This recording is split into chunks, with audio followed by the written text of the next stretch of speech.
जय श्री माता जी। आज के सामूहिक ध्यान सत्र में उपस्थित सभी सहजी भाई बहनों का हार्दिक स्वागत है। ध्यान की शुरुआत कुंडलिनी चढ़ा के बंधन लेते हुए करेंगे।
तीन महामंत्र और श्री गणेश मंत्र।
नमो नमः।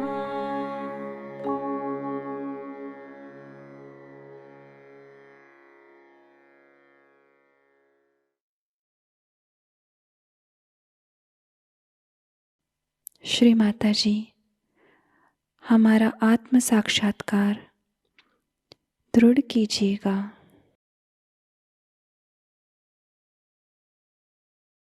पूरा चित्त हमारे सहस्त्रार में ही रखेंगे।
इसी ध्यान की स्थिति को बरकरार रखते हुए हम अभी श्री माता जी की अमृतवाणी ग्रहण करेंगे। यांना सांगत होते की आज आपण गणेशाची पूजा करूया। गणेशाचं फार महत्त्वाचं कार्य आपल्या शरीरात होतं, म्हणजे मन, बुद्धी आणि शरीर सगळ्या गोष्टींवरती ताबा म्हणजे गणेशाचा। आणि गणेशाने जे आपल्याला विशेष दिलेलं आहे दान, ते म्हणजे सुबुद्धीचं आहे। सुबुद्धी जी आहे ती मागून मिळत नाही। कोणी म्हटलं की मी तुला सुबुद्धी देतो तर कधीच मानलं नाही पाहिजे। दी इफेक्ट काय होत आहे की मला इंग्लिशमध्ये बोलताना आणि मराठीत एकदम ते शब्दच मिळत आहेत। मग कधी कधी दोन्ही भाषेत बोलायचं म्हणजे कंटिन्युटी नाही। बरं, तर विजडमला शब्द नाही मराठीत, काय का नाही, विद्वत्ता नाही, शहाणपण पण म्हणतात, म्हणून ते इंग्लिशमध्ये स्लिप होते मी। हा हा सुज्ञता, सुज्ञता जरा गंभीर शब्द आहे। बरं, त्याला आपण सुज्ञता म्हणतो. सुबुद्धीपेक्षा सुज्ञता. त्या सुज्ञतेला आपण आपल्यामध्ये अंगामध्ये बांधलं पाहिजे. ते बाणायचं कसं, तर वर्तमान काळात राहायला शिकलं पाहिजे. हे मी शिकवते. आता वर्तमान काळात ह्या वेळेला आपण इथे बसलेलो आहोत, ही पूजा होते, तर ह्या ठिकाणी आपण बसलेलो. तर ह्या वेळेला सुज्ञता काय हे, की आता पूजा होते, पूजा करायची. पण ह्याच वेळेला आपण जर विचार केला पुढचा, की आता मला बस मिळेल की नाही, मग घरी जेवायला मिळेल की नाही, की काहीतरी असं झालं तर माझं जाणं झालं नाही तर, किंवा माझं मुलाचं असं, हे जर आपण विचार केले तर पूजा तुम्हाला लाभणार नाही. भूतकाळाचा विचार केला, हे असं झालं तर, तसं झालं तर, हे असं काही केलं तर मग परत घोटाळा होणार. तर हा जो सुज्ञपणा आहे, हा सुज्ञपणा आपल्यामध्ये बांधला पाहिजे. आणि ते बांधण्याची एक पद्धत आहे की प्रत्येक वेळा आपण कुठे असलो तरी आता मी वर्तमानात आहे की भूतकाळात आहे ते पाहायला पाहिजे. कारण भूतकाळ हा संपलेला आहे आणि भविष्यकाळ काही समोर नाही. या सुज्ञतेमुळे मी अडकले होते. सुज्ञता म्हणता येईल म्हणा, पण तरी सुज्ञामध्ये काय आहे की काय हो, थोडंसं गहन आहे. नाही, समय त्याच्यात पुष्कळ गोष्टी आहेत.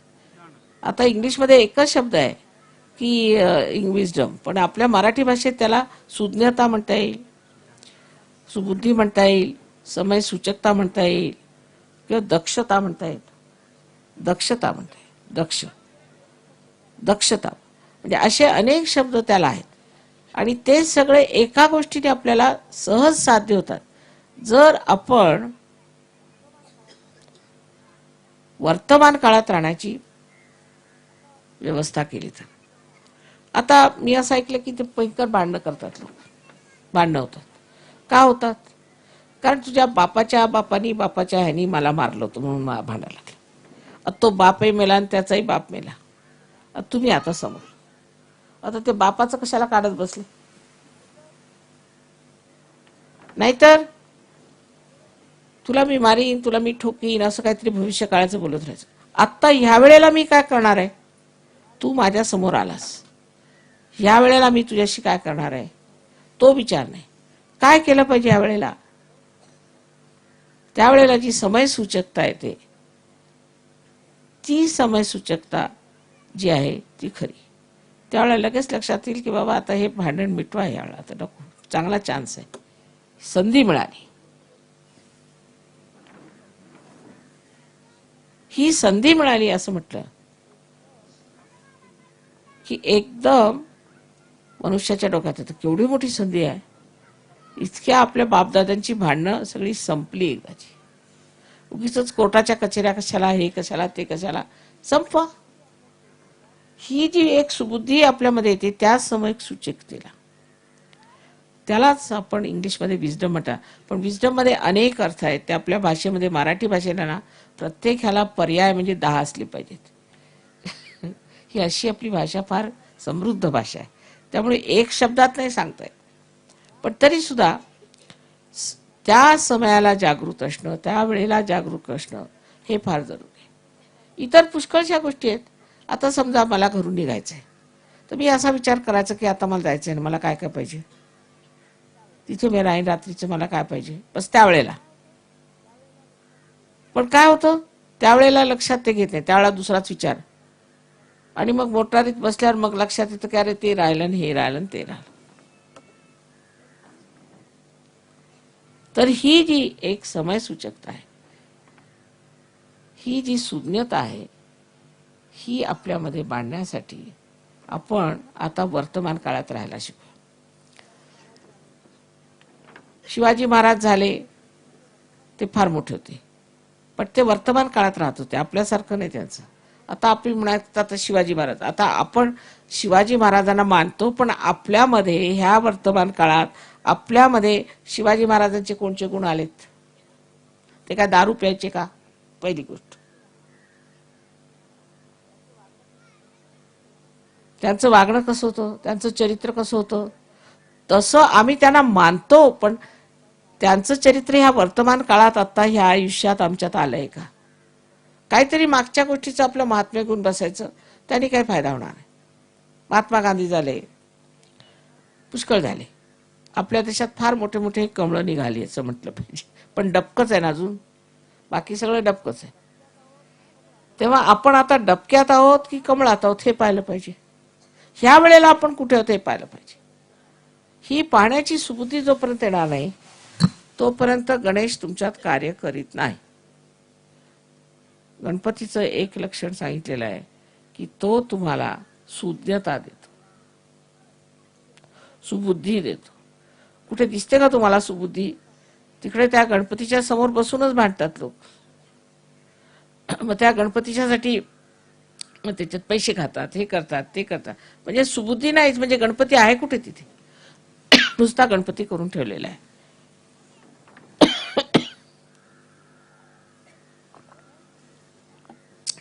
समय सूचकतेला जे समयावर जे बरोबर त्यावेळेला जे लक्षात मनुष्य आणेल त्या माणसाच्या स्थितीत एकदम अंतर येणार आहे.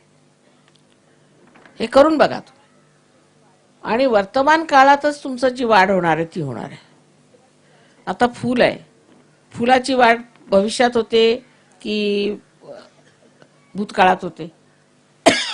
आत्ता ह्या वेळेला होईल ना. आपली प्रगती एवढ्यासाठीच होत नाही कारण आपण पुढच्या गोष्टींचा विचार करतो किंवा मागच्या गोष्टींचा विचार करतो, पण सद्यकालीन आपण विचार करत नाही. सद्यकालीन आता काय स्थिती आहे आपली ते पाहिलं पाहिजे. मग त्यात काय सगळे जेवढे काय आपले प्रश्न आहेत, आता ग्रामीण प्रश्न आहेत, ते सगळे सुटतील. आज शेती करायची आहे समजा, आज जर तुम्हाला पेरायचं आहे तर तुम्ही म्हणाल बाबा मागच्या वेळा पेरलं होतं तर असं झालं तसं झालं करत बसले तर गेले. मग तू म्हटलं आता उद्या परवा पेरीन तर ते गेलं. आत्ता आजचं जे करायचं ते आत्ता केलं पाहिजे.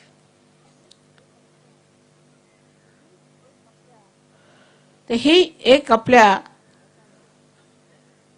भारतामध्ये एक टूम आहे की गेल्याचं फार गापोवाडे गात राहायचं. अमके झाले तमके झाले. अरे तुम्ही काय, तुम्ही कुठे आहात? सहयोगामध्ये फारच आवश्यक आहे की माताजीने आम्हाला जागृती दिली. मग त्याच्या पुढे काय? पुढे झालं आता जागृती दिली, आता बसलो होतो आम्ही, आता दुसरे धंदे करायचे. आज आता काय करायचं मला त्याच्यासाठी असा विचार डोक्यात आला तर तत्क्षण तुम्हाला फायदा होणार आहे त्याचा.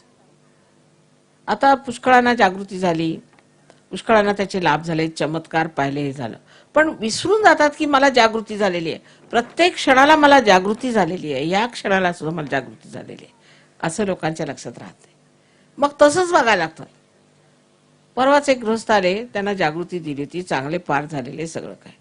तर मला म्हणे मला माताजी आजकाल फार भीती वाटते. अहो म्हटलं तुम्ही सहयोगी, तुम्हाला कसली भीती? तुम्ही विसरले का? अरे हो खरंच विसरलो म्हणे, मी पार झालो तो मला काही व्हायला नको. काय म्हणाल ते तुमच्या समोर असताना सुद्धा, कारण तुम्ही विसरला आणि तुम्हाला तेच मागचंच आठवतं जे तुम्ही बेकार होता म्हटलं पाहिजे, जेव्हा तुम्ही नालायक होता, जेव्हा तुम्हाला काही समजत नव्हतं, जेव्हा तुम्ही अज्ञानी होता, किंवा जेव्हा तुम्ही अंधारात होता, किंवा परमात्माचा प्रकाश तुमच्यात आला नव्हता. त्यावेळची गोष्ट ती कशाला आता चालवायची पुढे? ते संस्कार कशाला पाहिजेत? अजून येतोच. आता गावात गेलं, खेडेगावात, की सगळ्यांना पार केल्यावर मग पायावरती यायचं. कशाला? मी कोणी दगडाची मूर्ती तर नाही की 100 लोकांना माझ्या पायावर घेईन. पायावर येऊ नका, बरं मग पैसे ठेवणार, 10 पैसे ठेवले. अरे म्हटलं माताजी पैसे नाही घेत, बरं 25 पैसे घ्या. यांना समजायचंच नाही की आज सद्यस्थिती काय आहे आणि त्या सद्यस्थितीमध्ये माताजी पैसे घेत नाहीत आणि कोणीही देवाच्या नावावर पैसे द्यायचे नाही. पण ते डोक्यातच घुसणार नाही. असं कसं माताजी? सगळे सांगतात आम्हाला तुझी आई मेली, मला एक गाय दे म्हणून, आणि तुम्ही कसे आमच्याकडनं पैसे घेत नाही? हा धर्मभोळेपणा हा सुद्धा आता सोडला पाहिजे. आणि तो कसा सुटणार?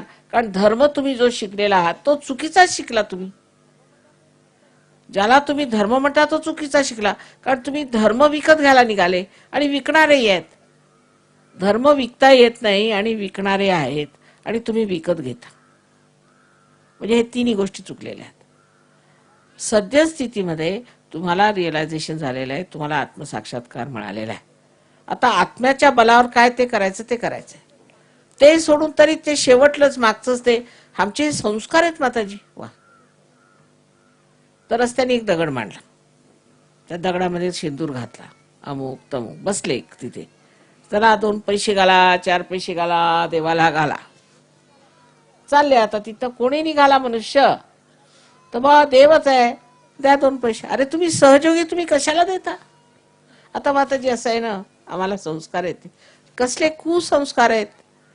कशाला देता त्या देवाला? तो काही देव आहे का? कोणी दगड मांडायचा तो काही देव आहे का?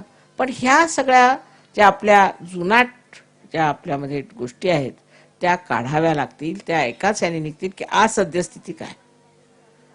हा, नाही तर म्हणतील माताजी आम्ही रामाला मानतो. अरे आता राम नाही तर आता मी आहे, माझा ऐका. रामाला कशाला मानायचं? कारण राम खिशात घालता येतो. राम कसे वागा, दारू पिण्याचं म्हणे मी रामाचा भक्त आहे. वा वा, काय विचार. कारण राम काही विचारणार नाही, पण माझे भक्त झाले तर विचारीन मी. म्हणून घाबरायचं नको. माताजींची भक्ती नको, कारण माताजी आता जिवंत आहेत ना, मेल्यावर बघू. जिवंत आहे तोपर्यंत मानायचं नाही. कारण जिवंत माणसं विचारतात ना, फैलावर घेतात की का बा तू असं कसं का वागलास. कळलं का? तर हे ग्रामीण भागातलं जे काही आपलं आहे जुनाट पद्धतीचं, त्यातलं किती सत्य आणि किती असत्य ते सहजगात तुम्हाला येऊन कळेल. आणि त्यामुळे झालंय का, इतकं आपण कुजलो आहेत असं समजलं पाहिजे. जुनाट नाही, कुजून गेलोय. तेव्हा आपल्या ज्या काही कल्पना आहेत, आपल्याबद्दल ज्या आपले विचार आहेत धर्माबद्दलचे, ते सुद्धा एकदा असे पादळून पाहायला पाहिजे. बरं, हे सुटलं तर मग दुसरं आहे की आता आम्ही मॉडर्न झालो. असं का? म्हणजे काय मॉडर्न झाले म्हणजे काय? डोक्याला आम्ही तेल लावणार नाही, मॉडर्न झालो ना. मॉडर्न झालो म्हणजे काय? काहीतरी वाह्यात गाणी गायची, गणपती समोर जाऊन घाणेरडे गाणी म्हणायची, काय म्हणायचं? तर मॉडर्न झाले ना. मग म्हणायचं आम्ही देवालाच मानत नाही. हे मॉडर्न झाले. म्हणजे एक ते त्यांनी गेले आणि एक ह्यानी गेले. ह्याला कारण काय की आजकालची मुलं बघतात की आपले आई वडील वेड्यासारखे चालले आता. हरी हरी हरी हरी टाळकुटत जन्मानुजन्म हे केलं. पण काय मिळालं ह्यांना? रोजचे जातात त्या वारकरी पंथात. किती मी समजावून सांगितलं बाबा, आता वाऱ्या बंद करा, घ्या. त्याच्यासाठी वाऱ्या करत होते ते घ्या. ते समजतच नाही त्यांना. आता माताजी ते जसं काय नशा असतो ना तसा नशा. बस चालले आपले टाळकुट सगळेच्या सगळे. अहो आता घ्या, तुमच्यासाठी आणलंय सगळं मी, घेत का नाही? ते डोक्यातच येणार नाही त्यांच्या. पण माताजी असं आहे की आमचे बापदादे पण हेच करतात. अहो पण त्यांनी जे केलं, तुम्ही जे केलं, जे पुण्य जोडलेलं आहे त्याची फळं घ्या ना. अजून पुण्य जोडत बसलेत काय? म्हणजे काय आहे की आजच्या परिस्थितीत काय आहे, आजच्या युगामध्ये सहयोग हा धर्म आहे. हा धर्म आम्ही स्वीकारला पाहिजे आणि ह्या धर्मात आम्ही उतरून स्वतःला स्वच्छ करून घेतलंय. सर्व धर्मांचा जो काही अर्क आहे तो सहयोग आहे. आम्ही सर्व धर्मांना मानतो, एका धर्माला मानत नाही. एका धर्माला मानलं म्हणजे काय, मी फार चांगला आणि तू वाईट, मग त्याला भांडा. पण सर्व धर्मामधला जो काही चांगुलपणा आहे तो जर तुम्ही पाहायला शिकले तर भांडणच करणार नाही. परत आपल्या महाराष्ट्रात म्हणतात की भाऊबंदकी 5वीला पूजली आपल्या. त्याला कारण काय? त्याला कारण हेच आहे भाऊबंदकीला की आपण नसतं आठवत बसतो, जे नको ते आठवत बसतो. आणि जर कुणी म्हटलं की बाबा सोडा ते, अहो काय सांगता तुम्ही, सोडा कसं? हे आमचं इतकं जुनं चाललेलं आहे, सोडायचं कसं? ते जे काही जुनाट आहे ते एवढं धरून धरून आपण अशा रीतीने वागतोय. आता भाऊबंदकी पण जुनाट झाली, ती सोडून टाका, काही कामाची नाही. त्यांनी काय फायदे झाले महाराष्ट्राचे? आता आपल्या ग्रामीण भागामध्ये मी बघते, मला परिस्थिती म्हणजे फार गंभीर वाटायला लागली. कारण इकडे मॉडर्न झाले ते दारू पिऊन धुत आहेत आणि जे नाहीत ते असे बेकार गेलेले. म्हणजे सहयोग सुरू तरी कुठे करायचा? 4 माणसं सुद्धा अशी मिळणार नाही तुम्हाला की जे बसून समजतील या गोष्टी. म्हणून मी म्हणते की आपल्या मुलांना तरी आता जपा. त्यांना तरी आता सांभाळा आणि त्यांना हे सांगा की तू मागची पुढची चिंता न करताना आत्ताची चिंता कर, म्हणजे समृद्धी सुद्धा येणार. आजच्या चिंतेत जर तुम्ही असला तर बरोबर समृद्धी येईल. पण पुढची गोष्ट नुसते मनाचे मनोरे बांधायचे तेही बरोबर नाहीत, आणि मागची गोष्ट ज्यांनी तुम्हाला जपणून ठेवलेले आहेत तेही बरोबर नाही. तेव्हा मध्यात आलं पाहिजे, मध्य मार्गात आलं पाहिजे, संतुलनात आलं पाहिजे. जेव्हा तुम्ही संतुलनात याल तर बघाल तुमच्यात केवढ्या शक्त्या येतील, किती तुम्ही कार्य करू शकता. महाराष्ट्र म्हणजे चैतन्याचा नुसता पुतळा आहे, कारण कुंडलिनी विश्वाची इथे आहे. कारण आता महाराष्ट्रीय लोकांना मी समजावून समजावून थकले आणि माझं ऐकतच नाही ह्या गोष्टीत. त्यांच्या लक्षातच ही गोष्ट येत नाही. अजूनही मला इतकं आश्चर्य वाटतं की मी लंडनला असते, महाराष्ट्रातनं पत्र, हा मनुष्य असा, तो मनुष्य तसा, माझे कान किटले आणि डोळे मिटले. ते संपतच नाही, दुसऱ्यांचं चांगलं दिसतच नाही. म्हणजे सहयोगी आहेत ते लोक सगळे. आश्चर्याची गोष्ट आहे. जर अशा रीतीने सहयोग चालला तर संत साधूंना काय वाटणार आहे मला समजत. त्यांचं कार्य पूर्ण करण्यासाठी आम्ही आलो. तुमच्या महाराष्ट्रात जन्म घेतला, मराठी भाषा आम्हाला येते, सगळं काही असून सुद्धा काहीही लोकांना समजत नाही की केवढं मोठं आम्ही घेऊन आलो. आता हे 55 देशातले लोक आहेत इथे आले धडपडत तुमच्या देशात येऊन, तरी काय तुमच्यात त्यांचा काही परिणाम होतोय का? त्यांना तुम्हाला बघता का कशी लोक आहेत हे परदेशात ना आले तुमच्या देशात, हे कशाला आले, का आले हे बघताय का तुम्हाला? आणि हे काय करतात, यांना का कसला एवढा आनंद झालेला आहे, काय मिळवलं ह्यांनी, आपणही तसं मिळवलं पाहिजे असा विचार एक साधारण एक समजदार माणसाला आला पाहिजे. समज हे येण्यासाठी फक्त एक गोष्टीचं तुम्ही करा की आज आम्ही इथे बसलो, आता आम्हाला काय केलं पाहिजे, आत्ता काय करायचं, ह्या वेळेला काय करायचं, ही वेळ कसली, ही वेळच महत्वाची आहे. आणि तेच माणसाला समजत नाही, म्हणून सगळे घोटाळे आहेत. तर आज श्री गणेशाला स्मरून आपल्या मनामध्ये निश्चय करायचा की आम्ही वर्तमान काळात राहू.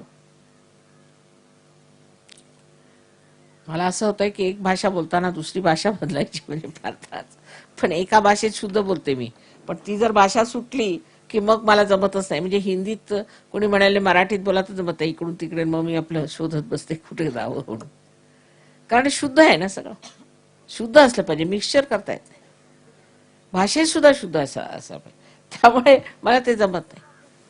तशी शुद्धता आपल्या जीवनात असायला पाहिजे, आणि ती एकच गोष्टीने येते की मी यावेळेला काय करतोय, मी यावेळेला काय विचार करतोय. अगदी तुम्ही जरासं लक्ष दिलं ना, सटकन सगळं बदलून जाईल. आणि तुम्हाला आश्चर्य वाटेल, तुमच्या सवयी सुटतील, सगळं काय जाईल. फक्त त्यावेळेला आहे की मी ह्या वेळेला काय करतो. माझ्या बोलण्याचं वाईट वाटून नाही घ्यायचं, मी आई आहे तेव्हा जे खरं ते सांगितलं ते लक्षात घ्यावं आणि आपलं आयुष्य सुधारा. काय आपलं आयुष्य होऊन राहिलं आज, मुलाबाळांची काय दैनादान होते ते बघायला पाहिजे, आणखी लक्ष द्यायला पाहिजे. आणि परत मी येणारच आहे, परत परत शेरेला येणार आहे, आणि निदान एक शेरेच्या गावचं तरी काहीतरी उद्धार होऊ देत. त्याच्यात तुम्ही सगळ्यांनी मला मदत करावी, योग घ्यावा, आणखी मेहनत करावी. अभ्यासाने आपली कुंडलिनी जागृत मी करून देईन, पण त्याच्यानंतर त्या जागृतीनंतर तुम्हाला अभ्यासाने ती कुंडलिनी बरोबर बसवली पाहिजे तुम्ही. आणि इतके हे लोक दुसऱ्या देशातले पार झाले, ज्यांना गणपतीचं नाव सुद्धा माहित होतं, गणपतीचा ग माहित नव्हता, तेव्हा आपल्या इथे अष्टविनायक ह्या पृथ्वी मातेने आणून ठेवलेले आहेत, तर आपण काय करतोय ते बघायला पाहिजे. आपली काय स्थिती, ह्या गोष्टीच्याकडे लक्ष देऊन म्हणजे फार महत्वाची गोष्ट आहे. यांनी आपल्या संबंध देशाचंच मुळे भलं होणार आहे, पण निदान स्वतःचं आधी भलं करून घ्या. आणि किती सोपं आहे हे बघा तुम्ही, किती सोपं आहे. मी काही कठीण काम सांगितलेलं नाही की डोक्यावर उभे राहा की हिमालयावर जा, काही नाही, साधी गोष्ट. सहयोग करा, पहिल्यांदा कुठली जागृत करून घ्या आणि वर्तमान काळात राहायला शिका, बस. मग मी येऊन बघते काय होतं. आता पुढल्या वर्षी आशा आहे इथे सगळ्यांची भांडणं तंडे मिटून सगळंच व्यवस्थित होईल आणि लोक चांगले राहतील. सगळ्यांना माझा अनंत आशीर्वाद आहे. अब हम निःशब्द ध्यान में रहते हैं।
दोनों हाथ जोड़ के श्री माता जी के प्रति आभार व्यक्त करते हैं और प्रार्थनाएं अर्पित करते हैं। परम पूज्य श्री माता जी, आज का सामूहिक ध्यान हम आपके श्री चरणों में समर्पित करते हैं। आज के ध्यान में आपने हमें निरानंद प्रदान कर हमें चैतन्य से आशीर्वादित किया, इसलिए हम आपके हृदय से ऋणी हैं। संपूर्ण विश्व में विश्व निर्मल धर्म प्रस्थापित करने हेतु कृपा कर हमें सहयोग प्रचार प्रसार का शुद्ध एवं प्रभावी माध्यम बनाइएगा माँ। हमारी सभी प्रार्थनाओं का स्वीकार कर हमें आशीर्वादित करने की कृपा करना माँ। जय श्री माता जी। सामूहिक बंधन लेते हैं।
आज का ध्यान केंद्र संपन्न होता है।